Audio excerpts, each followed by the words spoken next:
আজকে ডিম দিয়ে আর পটল দিয়ে অসাধারণ একটা রেসিপি করব, যে রেসিপি একবার খেলে আর মুখের সাথে লেগে থাকবে, এত মজা হয়। আগে কখনো ভাবিনি যে পটল দিয়ে ডিম এভাবে মজা লাগে। ডিম রান্না করলে বাসায় কেউ খেতে চায় না ওইভাবে, এই জন্য ডিম রান্নাটা ততটা বাসায় হয় না। কিন্তু আজকে যে এই রান্নাটা করছি, তারপরে এই রান্নার একদম কি একটা অবস্থা, এত বেশি ভালো লাগছে এই তরকারিটা। তো পটলগুলো এভাবে চাকু দিয়ে ছুলে নিচ্ছি, সবগুলো ছুলে তারপরে পটলের গায়ে একটু যে হালকা হালকা একটু দিয়ে কেটে নিব, যেন যখন ভাজি করব তখন এর ভিতরে সব কিছু নুন লবণ তেল ভালো করে ঢুকে, আর দেখতেও সুন্দর লাগবে যখন ভাজি করব। ভাজি করার পর রান্না করার পর অবশ্য আরও বেশি ভালো লাগছিল। তারপর এখানে একটা রসুন নিয়ে তারপর জিরা দিয়ে এমনি যে মশলা রান্না করার মধ্যে এমনি গরম মশলা টশলা সব মাংসের মধ্যে যে মশলাটা দিয়ে লাগে ওই সব ধরনের মশলা দিয়ে ভালো করে বেটে নিছি। বেটে নিয়ে তারপরে বেটে নিব আর কি। তো তারপর এপাশে যে ডিম চুলায় বসায় দিলাম, ডিম হচ্ছে এদিকে আমি যে পটলটা কেটে রাখছি সেই পটলটা লবণ হলুদ দিয়ে ভালো করে মাখায় নেব। আমরা সাধারণত মাছ যেভাবে ভাজি করার সময় লবণ হলুদ মেখে নেই, ওইভাবে এটাও মেখে নেব। মেখে নেওয়ার পরে তারপরে তেল গরম হলে তেলের মধ্যে এটা দিয়ে দেব। তো এদিকে আমার ডিম সেদ্ধ হয়ে গেছে, ছুলে নিচে এই পাশে।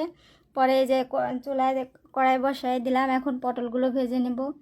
একবার আপনারা শুধু এই রান্নাটা বাসায় ট্রাই করে দেখবেন, এত মজা হয়, অন্য কোনো তরকারি আর তখন ভালো লাগবে না একদিন রান্না করলে।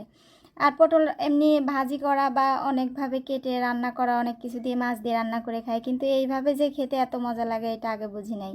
তো পটলগুলো হালকা একটু ভেজে নিলাম, বেশি কড়া করে ভাজার প্রয়োজন নাই, একটু কোনো মতো একটু লাল লাল হালকা হলেই হয়ে যাবে। তারপরে ডিমগুলো দিয়ে একটু হলুদ দিয়ে তারপরে ভেজে নিলাম।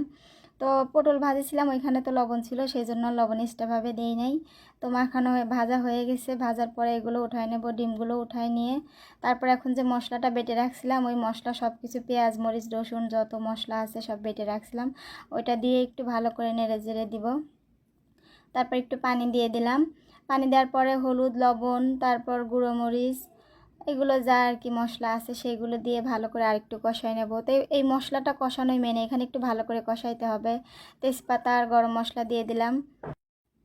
তো কষাতে কষাতে একটু হয়ে গেলে তারপরে যে ভেজে রাখা পটল দিয়ে আলু দিয়ে এগুলো দিয়ে আবার এখন নেড়ে চেড়ে নেবো। এখানে কষানোটাই মেন হচ্ছে, ভালো করে এপাশ ওপাশ দিয়ে কষাই নেবো যেন মশলাগুলো যে মশলাটা কষাইছি এগুলো পটল তারপরে ডিমের ভিতরে ভালো করে ঢুকে।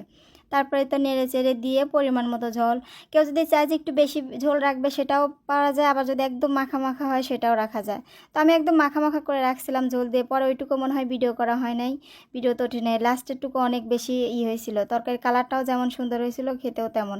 তো ঝোলটা আমি পরিমাণ মতোই দিয়ে দিলাম, একটু ভিতরে পটলের ভিতরেও যেন ঢোকে এই জন্য একটু বেশি করে দিছিলাম। তারপরে এই তো তরকারি হয়ে গেল, ঢেকে দিলাম। ঢেকে দেওয়ার পরে কয়েক মিনিট জাল করার পরে হয়ে গেল রান্না, অনেক সহজ। তো এটা ছিল উতলানোর পরে, তারপরে ঝোল আরও একদম শুকায় ফেলছিলাম, গা মাখা মাখা ঝোল ছিল, অনেক মজা হয়েছিল রান্নাটা। তো আপনারা বাসায় ট্রাই করে দেখতে পারেন একবার।